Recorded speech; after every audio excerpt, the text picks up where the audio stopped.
It's two pretty convincing wins in a row. Does that kind of show that, when you guys impose your will like that you can pretty much do what you want and beat anybody? Well, I believe we can beat anyone.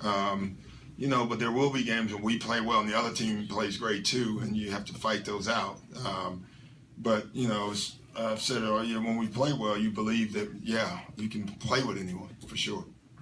Doc, maybe more significantly is that you beat an elite team. You beat them handily. Mm-hmm. Does that kind of let you know that maybe you're starting to get a little bit closer to where you want to be? Yeah, I don't know. I mean, I think we believe we can do that anyway. I don't know. It's just, again, it's just so early in the season that, it's really not that early, but it's just, in the regular season, you just never know why you're winning sometimes.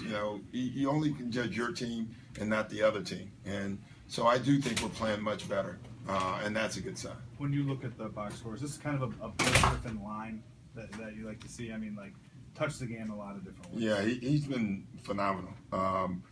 Even the game before, he had, 8 at halftime? I think he had 8 assists at halftime. And so he's just such a weapon. He makes it very difficult to trap, and he's so unselfish. You think at the beginning of the game, their game plan was they're going to trap Blake every time he caught on the post.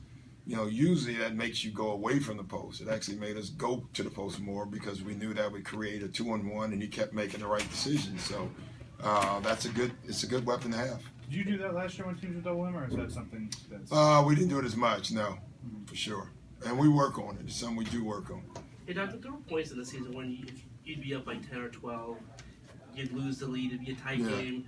The fact these last 2 games, you guys have been up by 20, 25, 26, 30. Tell me what that says about this team. Where you guys I don't know what it says. I know I like it, but it says that we're playing well these last 2 games. I love the fact that offensively we just never turned it off. I thought we played downhill the entire game, which I thought was important.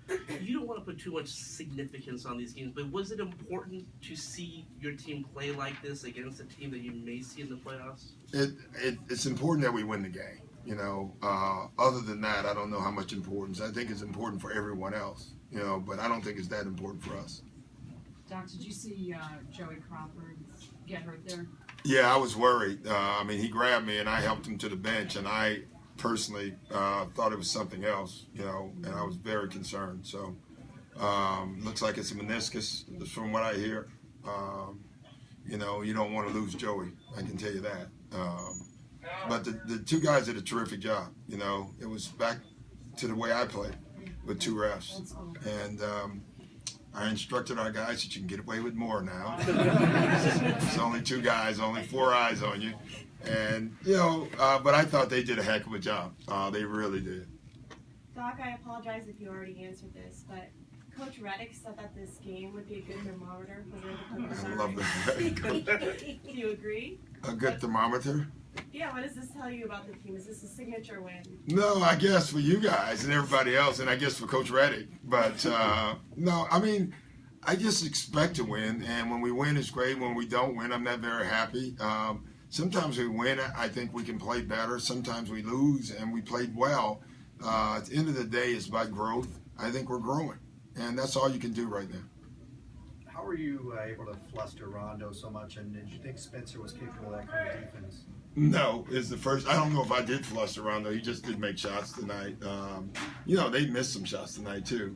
And Spencer would be, I knew that all the time. I knew he was a great shot blocker. And since he's been back, and we talked about it, he has been playing really well on the defensive end.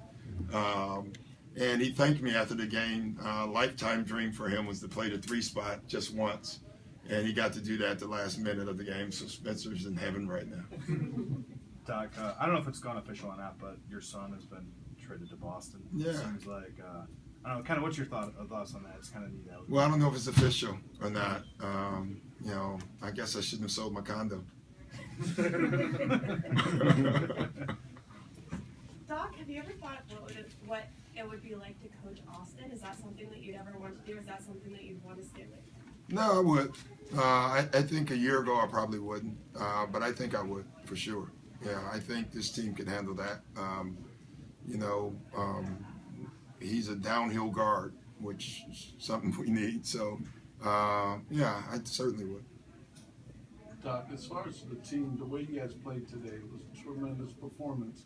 Talk about in the equation of what you would say is you're there. How close are you as far as the performance? Oh, we're not there. I mean, no team's there. Like, there's not a team in the NBA that will tell you they're there right now. If they are, then we know what we have to catch if they're ahead of us. You know what I mean? So we're just getting better. I think the one thing we're starting to do, more consistently is the ball movement, the quick decisions, the playing downhill. And that makes us really good. When you have passers like CP and Blake, it makes it very hard for anyone to guard you. And I think that's what we're doing more. You've been using a lot of different combinations for the second unit to try to kind of figure it out. Do you think you're finding better ones now? I mean, are you kind of getting a better understanding? Yeah, I don't know if I am. I think, I'm guessing, but I think what we're doing is we're starting to find a few sets offensively that they can run and keeps them spaced with movement. And defensively, we still are under construction. It'd be what I would say. Offensively, pace has been the thing that you probably said most when you talk about this team. Is this the most consistent pace over a stretch of 2 games? Yeah, it's good. It's good, and it's been pace and force. Like, it's not just pace; it's the force of our cuts and everything we're doing. Matt's making forceful cuts now, and CP is going downhill now, and it just creates an issue, for a defense. And just because we're doing it, we just got to keep doing it. Doc, no starter on the Clippers with more than 2 turnovers. Chris setting the tone, obviously, with 0. So has taking care of the basketball been something that you've been emphasizing as of late? Honestly, I haven't, other than the game we had, what was it, Atlanta, where we had 21 or 22 turnovers. We haven't been a high turnover team. Haven't been a low one either, but we want to take care of the ball. We have a guy in Chris Paul that just doesn't turn the ball over very much. And when you have a point guard like that, it usually resonates through the team. Hey, everybody, you got to go watch some football, okay?